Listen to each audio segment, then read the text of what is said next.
जी यहीटा मो एक अपूर्व सुजोग कारण महांगार जो संस्कृति से संस्कृति होची आमर भाषा जाति साहित्यर संस्कृति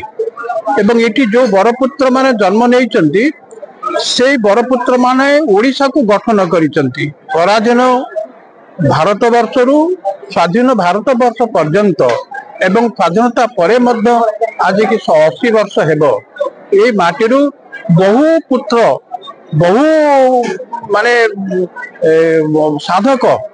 ये माटी को धन्य करिसेंती एवं सेमानक भितरे गणकवि होचंती अन्यतम। मो विचार रे गणकवि लोकंक कथा कहूथिले लोकंक भाषा रे कहूथिले से जो साहित्य तैयारी करथिले ता होची प्रकृति रे गण साहित्य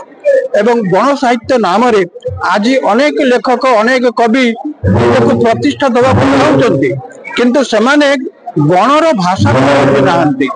गण जो भाषा रे चिंता करे जो भाषा रे कहे वैष्णव पाणी से भाषा रे ही लिखिचंती। मु सेइति मान्यवर विधायक पाखरे गोटे प्रस्ताव रखिथिली जे गणकवि गवेषणा एकाडेमी प्रतिष्ठा करा जाऊ जहा फल रे आमे आमर ऐतिह्य संस्कृति साहित्य संबंध में अधिक मौलिक आलोचना करिवार सुविधा पाइबा।